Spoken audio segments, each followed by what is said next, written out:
There is no lid. There is no limit. Go get that shit. Go get it.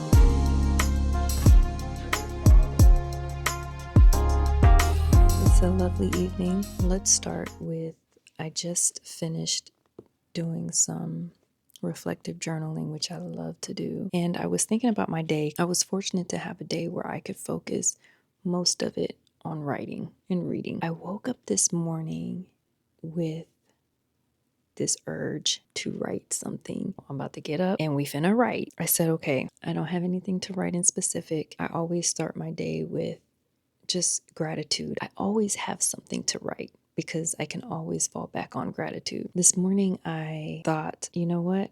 I have a newsletter that I need to put out. I don't like forcing topics and I don't like rushing projects. I usually like things to come to me. But that doesn't mean that I just sit on my ass and just wait for something to drop in my head. What I like to do is sit down and give myself that space. Okay, I got my coffee, I have my pen, I have my paper, I have my computer, I'm ready to write something.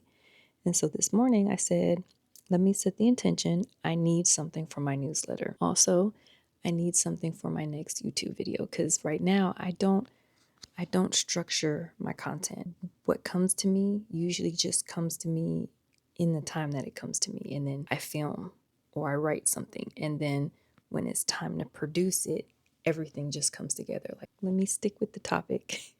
So I set that intention.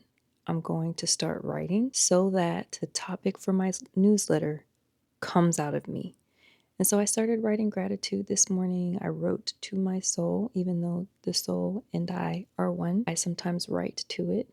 Dear soul, what do we have to say? I want to put something out in this newsletter, but I'm not going to force you. And I just started writing. 2 topics came to me just as I'm typing, and I'm typing these 2 topics. So I have 2 article topics. And then also the topic for the next YouTube video. I'm just typing away, really happy with the amount of words that I produced this morning. I wrote until I had nothing else to write. The whole reason why I picked up the mic today and turned this camera on, let me go back to that. I type all this stuff, right? Then I go back to it later that night or that day to add to it or whatever, refine it, because I'm constantly refining my projects until I know it's ready to go. I notice that when I open the document and I look at it, instantly I feel doubt. It's like boom, and then like I feel like my heart drops. And I'm like, what is this feeling? When I first started tapping into this space for myself where I write and I put together films and videos, when I first started doing these things, that feeling of doubt or dread, this isn't good enough. They're not, who cares about what you have to say? Like, this doesn't even make sense. You're just putting stuff, like you're just throwing stuff on the paper.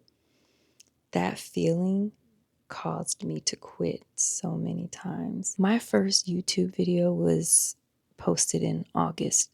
Do you know how many times I tried to post before that? So many. Do you know how many things that I have written but have not posted? So many. That feeling that I felt today, that I was hypersensitive to today, I realized that almost every time that I open a document that I'm working on, I feel that feeling. And lately, I bust right through it. I don't even pay attention.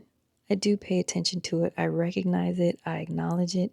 Then I let it go and I keep moving. In the past, I quit. I let that feeling stop me from moving forward. Now, I push past it. And look, I done posted 3 videos already in the month of December, and I'm about to post another one. And I'm getting ready to submit another newsletter. I am no longer afraid, but that doubt still creeps in every single time I open my document.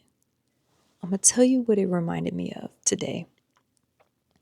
I felt like the flea in the flea experiment. Have you heard of that experiment where they put a bunch of fleas in a jar with a lid? The flea learned how to jump high enough without touching the lid because the lid was a limitation.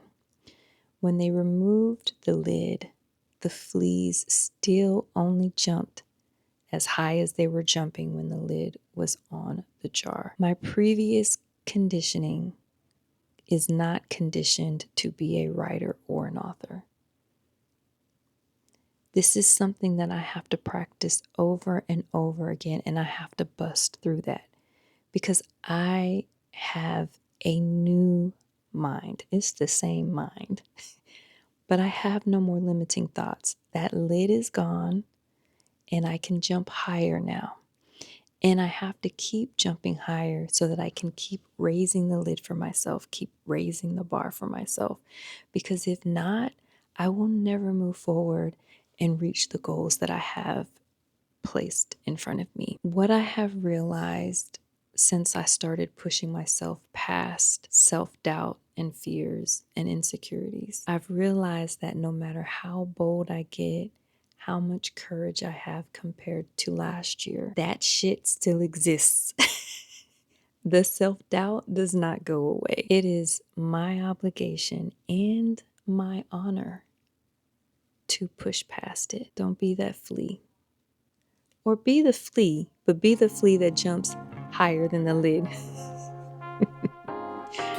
So, yeah. Thank you for listening. I am getting ready to write a whole bunch more because my lid has been removed and I am unafraid. Good night.